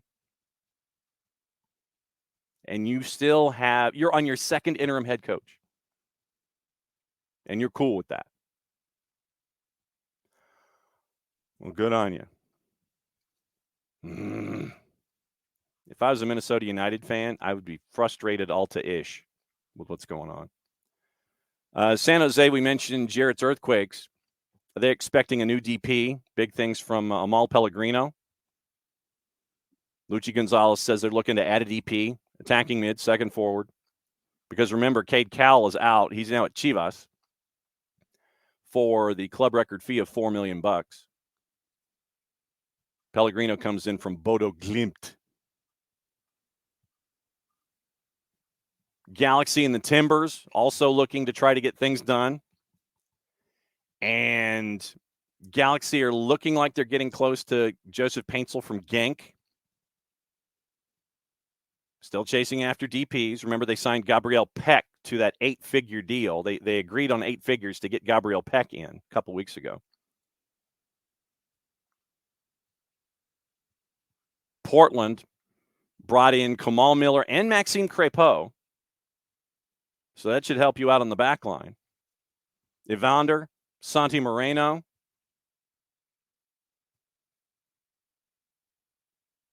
And so they're looking to add a DP. Red Bulls brought in another U22. Emil Forsberg is still doing video game type things. Kellen Acosta is now official in Chicago, signing the deal that he did. Club record signing Hugo Kuipers still is not there. Visa issues. The goal for Chicago, in addition to just throw money at anything and everything, morning forecard. The goal is for Hugo Kuipers to have a week of training before the club season opener on February 24th. But he's not there in Chicago to train yet. So Chicago is probably trying to burn up the phones and trying to find somebody that they can help out to accelerate a visa process for your club record signing. Hugo Kuipers, club record signing, still ain't there yet. Visas. Ay. So, sure, why not? Once again, looking forward to seeing all that. And KFC, yes, forgetting the inexplicable, perilous fall of Greg Vanney of Vanney Galaxy. Yes.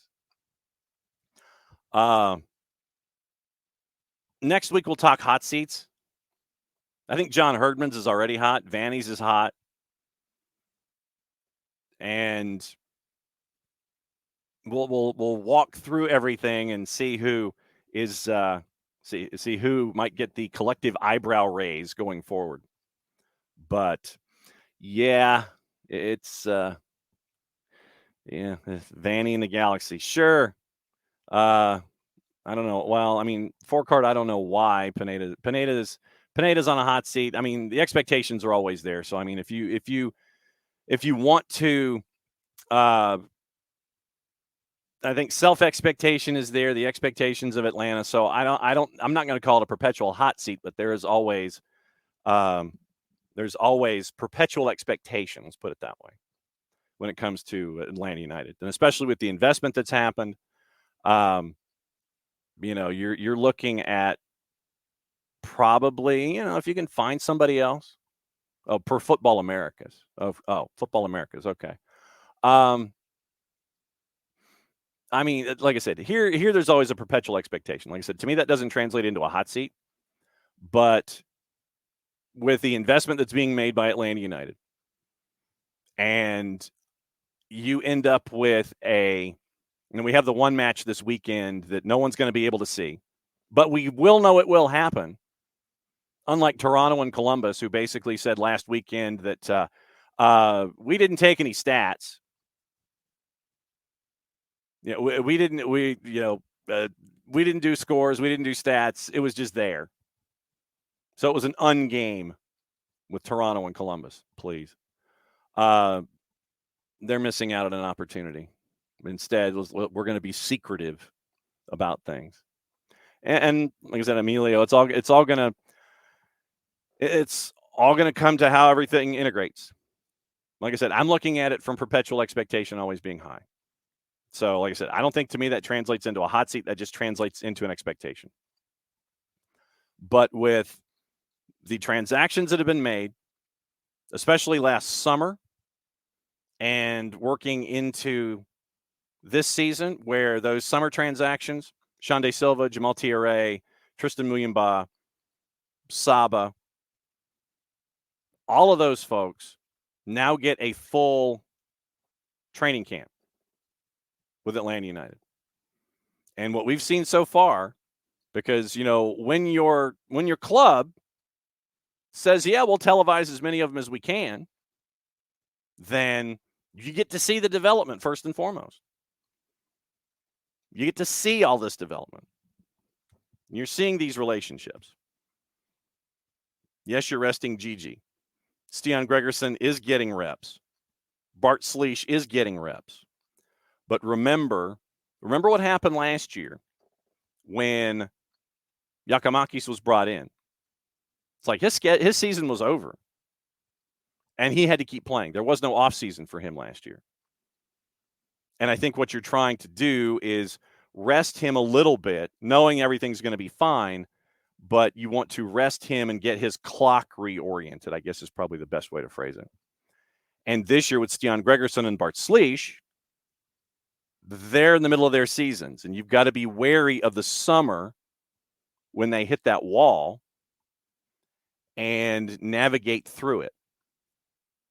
So that's what I'm looking at with Sleesh and Gregerson specifically. But you look at the lineup right now. Shande Silva, Gigi, Saba, Thiago Almada.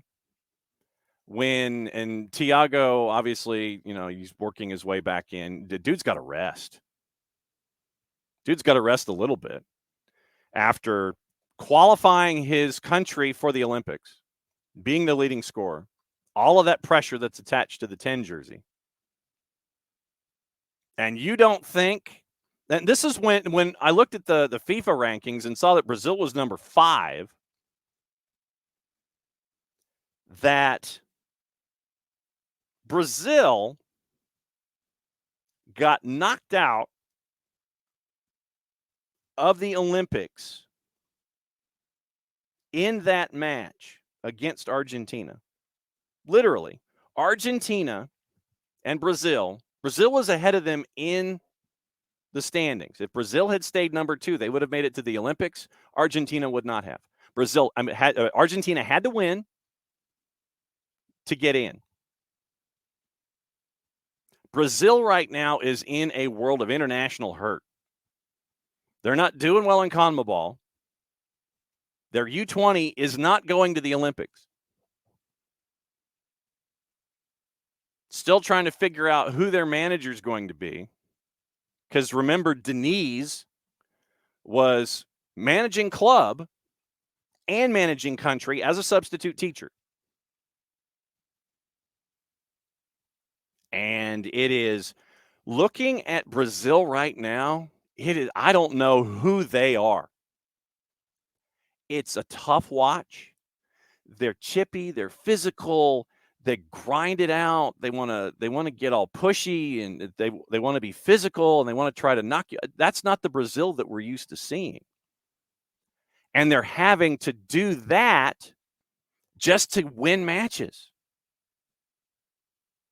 So all of that pressure that was on Thiago Almada to get past Brazil, to knock out Brazil. Brazil ain't going to the Olympics. Argentina now is.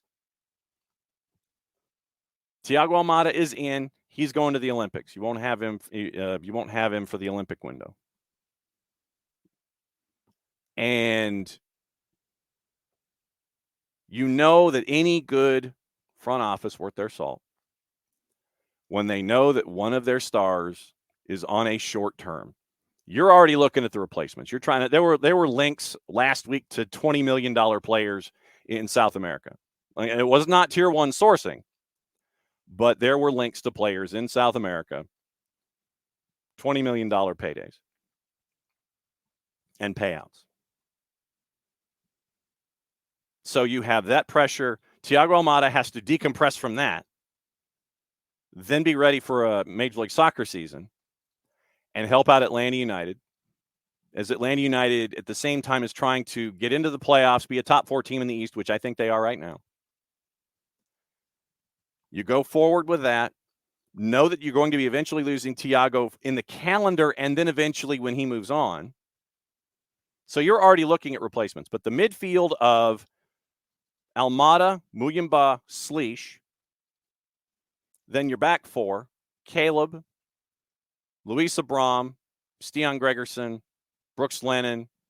You know Noah Cobb's going to be getting minutes. The starting pieces are there. The depth is there. Yeah, and Thiago for Copa. So you're looking at how to adjust. You're looking at where the pieces will fit, where your replacement's coming from. Michael Valverde, watching Brazil play against Argentina, they were an atrocious watch. They are an atrocious watch.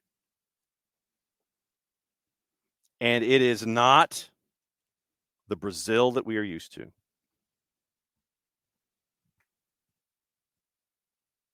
But I think that, once again, we talk about the roster for Atlanta United and Thiago Almada. That's going to be one of the questions hanging with the front office. I'm not going to say hanging over because it's been something that they've been dealing with for a while. Thiago's next stop is where? And then you work on the solutions with that. But, I mean, you look at, and this is probably a cursory look at the Atlanta United roster, and, you're always looking for other folks. You're always looking to help fill in your spaces. And by the way, Atlanta United has a squad of 28 compared to Messi and friends in their squad of 38. Who's in a better situation? I mean, in net, it's probably going to be one of the biggest questions. Josh Cohen, Brad Gazan. Quentin Westberg, your number 3.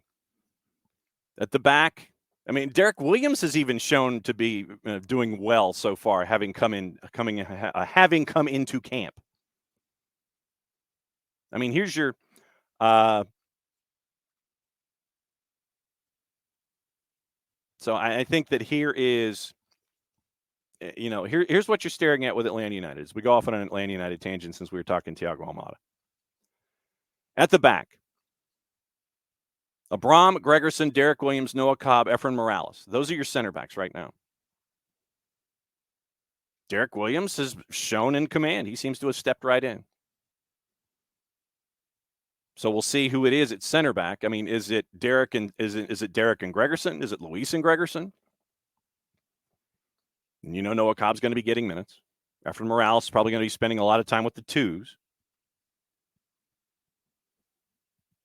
Caleb at left back, Brooks at right back, Ronald and Aiden. That's what you're looking at the back line. Defensive midfielders, I think Bart Sleesh is going to be the one who stays at home more. We know that Tristan Muyumba likes to go forward into the play. In the midfield, you've also got Nick Firmino. You got Jay Fortune. You got Nick Firmino, and Firmino for me is going to be an interesting case because Nick, as that Swiss Army knife that we've seen with Atlanta United too the last handful of years, I think that's why Nick sticks. I think that's why he sticks because, hey, I need somebody. I need somebody in the central midfield. I need somebody on the wing. I need somebody to be my attacking guy. I need somebody to be I need somebody to be on the right. I need somebody in the middle. Nick can be that guy. And it's been fun to see that development. Dax McCarty, he's going to be the one to come in, give you 20 or 30 minutes, stir up some trouble, draw some cards, be a spot starter for you with schedule compression and cup competition, those kinds of things. That veteran presence that we've had in the past. Unfortunately, the veteran presence has been injured in the past. So Dax McCarty's going to be that guy. Aiden Torres going to be spending a lot of time with the twos. But Aiden Torres at the age of 16 in the midfield. That's going to be a story worth watching, and we're going to keep an eye on that one. You've got up top Saba, Shande Silva, Mosqueda coming off injury, Luke Brennan, Tyler Wolf. And yes, Derek Etienne Jr. is a part of the discussion, but right now he's got an injury. It's going to be another couple of weeks.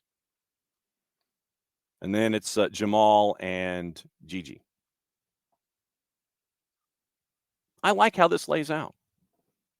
I do. Depth at the back. Exciting folks up top. And a full training camp with Muyumba to integrate with Bart Sleesh. And we know that's going to take some time, and there's probably going to be some early moments in the season where you're going to be sitting there and going, ah! You'll have those moments. And Emilio, when someone knocks on the door, since the knocking started in the winter window, you know it's going to be picked up in the summer, especially as Thiago's name and place in Argentina football continues to be shown and he continues to flourish. All that does is make Thiago more money, and it makes Atlanta United a place where folks are going to be picking up speed dial. So there you go. So it'll be interesting. We'll talk to all of our friends next week. Jason's going to be on the show, I think, Thursday. Nico will be on the show Thursday. Kevin Eagle will be on the show Friday. We'll grab our friend Lucas Panzica and talk about Nashville. We'll get him in here. I'll shoot an email to Glenn Davis and find out what's going on in Houston.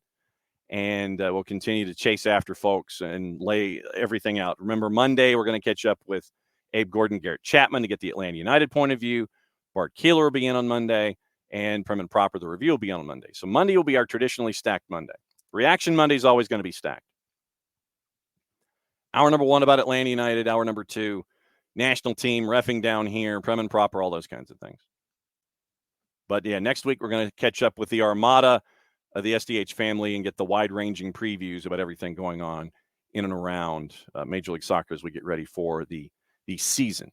Kefsey to Abby. Wonder if we can get some Marshall Island scarves sold at Tailgate by having a sign with the story. Because see us sponsoring a portion up front and seek the cost recovery at point of sale. Kefsey, I got a box. I have a box of 40. Where is it? Right there. Kefsey, I got a box of 40 right there. So, you want a one-sheeter to post at Tailgate? We could do that. I got 40 in my hand right now. And we are ready to help out the Marshall Islands. Let's take the tour. 10 minutes to go. We'll take the tour and see what else is going on this or any other planet when it comes to the sport. It'll be what to watch, where to watch it, and we'll be going through all of that. Let's see. Chelsea's made the offer to Brighton Center Recruitment. Aha, okay. So we now have an update from Tom Morgan at the Telegraph, and Ropes and Tom, you might want to plug your ears. Everton and 777 partners are expecting contact from the Premier League this week as the directors and owners test finally reaches its conclusion. All outstanding questions have been answered. Don't know what the answers are, with the club still confident it will learn its fate within the next 2 weeks. Approval from the FA, the Women's Super League and Championship Board is also pending. Sources confirming due diligence is ongoing. Premier League contact with 777 over the coming days expected to include an exact date for a decision. Others with an understanding of the clearance process expressed some caution around the likelihood of 777 being given a specific date this week. Premier League never details a public timeline for the process. Newcastle had 18 months to wait before they got the PIF takeover. Directors and owners test verdict likely to be delivered within days of Everton finding out whether the appeal of the 10-point deduction has been successful. 777 still optimistic, but you'll remember that Everton, 777 specifically, our friends at Yosemar Football, Josimar Football, Football, have done some great investigation work about 777 partners and how their finances are kind of on wet sand. Everton, hit by claims takeover, could be in danger by allegations regarding one of the subsidiaries, the Bermuda-based reinsurer. Remember that reinsurer was in trouble in the state of Utah. And state of Utah and Bermuda were talking to each other about 777 and how much trouble they're causing. 777 getting 40% interest rates on loans, if I remember correctly. So you've got that to look at. Doubtful with all this. I mean, honestly, with all the investigations going on in Utah and Bermuda and subsidiaries and money and high interest loans, I don't know how this gets done. With 777 specifically, I don't know how this gets done. So that's your update from Everton.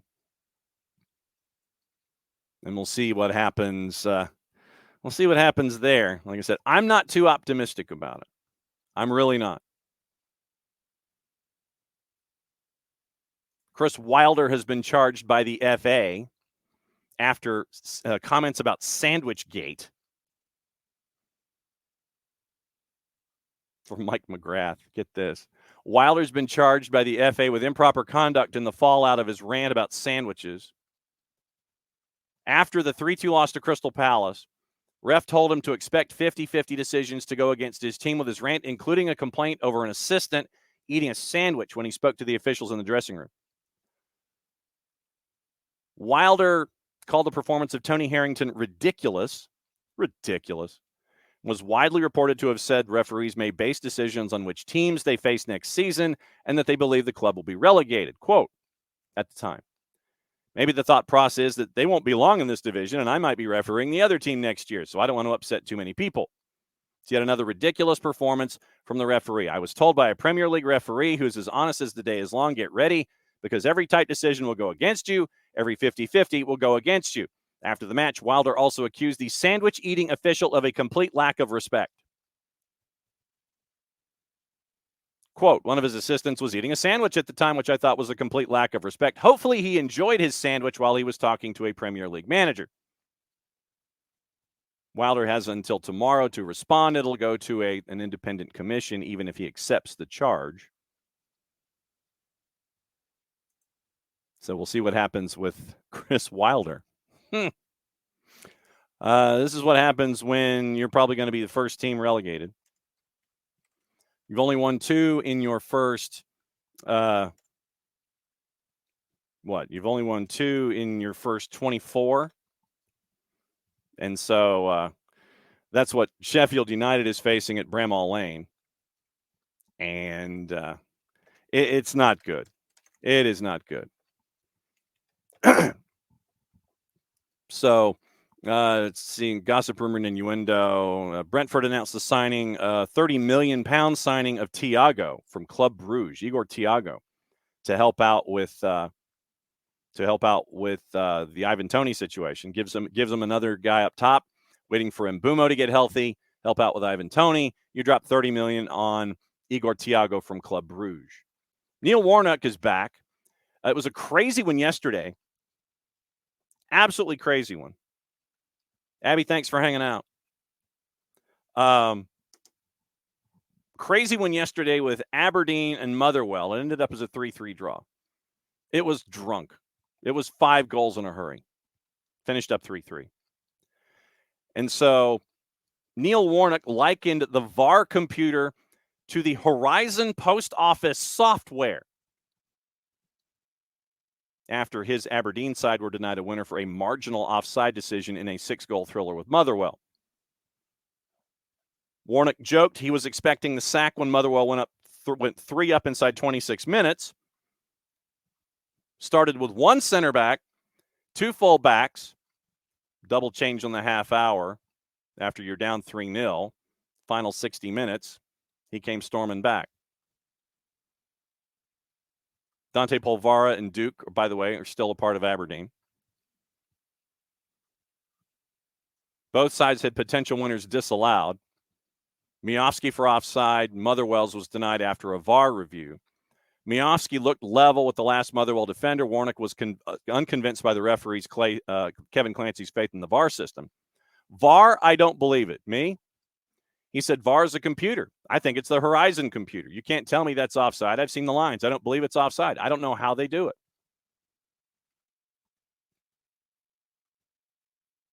Warnock reacted swiftly to change after Motherwell went 3 up, but he admitted Dave Cormack might have been thinking similarly, quoting Warnock.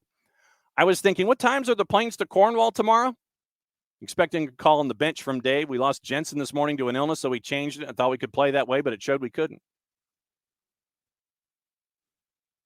All I'm going to do is say this.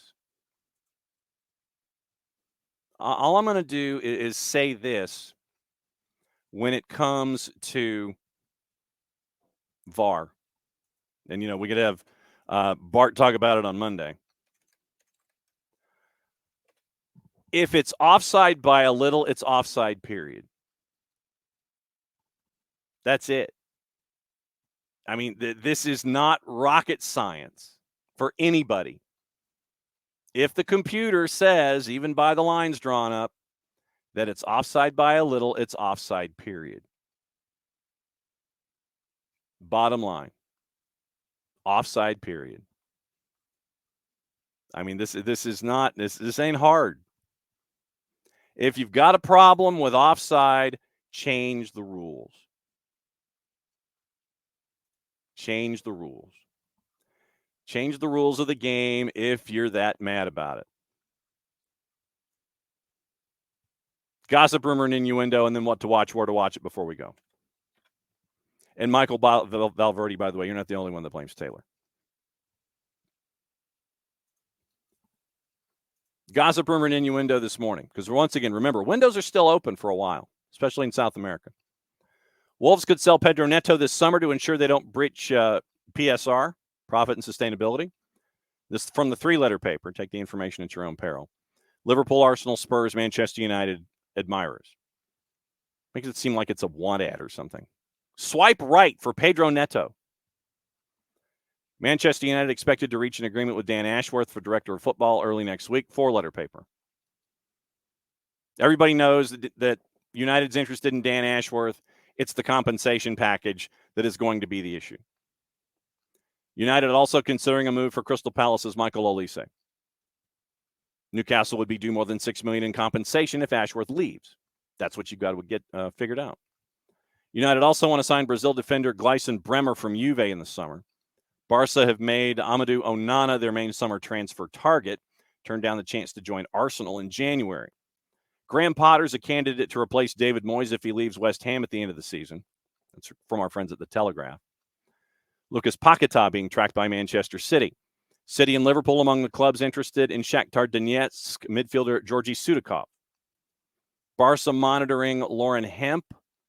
Her Manchester City contract expires in the summer. Barca want £85 million for Frankie de Jong, who's been linked to Manchester United and Chelsea. Everton and Palace are monitoring Marseille striker Iliman Ndiaye. Chelsea have offered a contract to Lyon head coach Sonia Bonpastor. We talked about that yesterday. Newcastle may have another chance to sign Sunderland's English midfielder Chris Rigg after failing to do so in the summer. That reminds me, I forgot to check the Telegraph and see if there was anything going on news-wise. No, we did. We checked the Telegraph. All right, what to watch and where to watch it from our friends at Soccer America. And once again, remember, biggest stories today, Messi and friends, they're in trouble financially. So they got to figure out what to do. And in jettisoning some of that experience, they're going to have to rely on younger dudes to help get them through it. And younger dudes that don't have a lot of match experience in Major League Soccer. Copa Libertadores tonight on BN Nacional Asuncion and Aucas at 7:30. That's also simulcast on BN en Español. If you don't have BN, if you don't have Liga 1 Max Pro, if you don't have CDO for the fans, Nuestra Tela, TC, you can get it in one place, fntz.co/soccer down here. It's our friends at Fanatis. You subscribe, fntz.co/soccer down here. Helps them out, helps us out, all of the above. And it continues your degenerate nature in chasing after watching soccer all day long. Beach Soccer World Cup was early this morning. The CONCACAF Hemispheric Extravaganza has the reverse fixtures tonight. Toluca Herediano at 8, and Monterrey and Comunicaciones at 10:15. 2 to NA has Europa League today. Doubleheader, Feyenoord, Roma, Milan, and Rennes. Milan and Rennes is being simulcast on Unimas. On Season Pass tonight, hey, Messi and friends, we'll get to see what the lineup looks like. It's Messi and Newells. Messi and friends and Newells at 7:30. My guess is it's Jake and Taylor. Unless it's Tyler Terrens and Kalen Carr. Asian Champions League, just starting Sepahan and Al Hilal. Europa League kicks off at 12:45, as does Europa Conference League.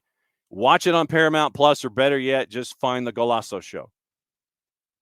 Copa de la Liga tonight in Argentina, 3, 5, 7, and 7:30. VIX has a lot of Europa League. They've got a lot of Conference League, including Legia Warsaw at 12:45. And they also have the simulcast of the CONCACAF Hemispheric Extravaganza tonight from 8 and 10:15.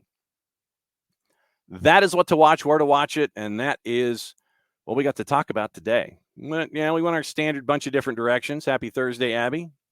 And like I said, Michael, you're not the only one to blame Taylor. Tomorrow, once again, we will be in Huntsville getting ready for Blastoff Battle, and we'll have our friends from Beyond Goals. I think it's Parky's turn at 9:30, and we'll get you ready for the weekend, and we'll discuss things and at 9 and from 10 and beyond. And remember, tonight, Johns Creek hosting Carrollton on the network. It is Jason and Drew Dickinson on the call. They will have it for you. Soccerdownhere.mixlr.com, mixlr.com. Set your notifications. Click the links, and you can watch and you can be a part of it tonight. Tomorrow, once again, Chapel Hill and Alexander boys match at 7:30, and then Blastoff Battle doubleheader tomorrow. Blastoff Battle tomorrow, doubleheader, 5 and 8 Eastern. We'll be on a couple of minutes beforehand and set up the table for you. It is South Georgia Tormenta and Chattanooga at 5, and it is Huntsville City Football Club and UAH Chargers at 8. I'll be on the call for those. We'll have guests, we'll have fun, we'll have friends, and it'll be from Wicks Family Field and Joe Davis Stadium.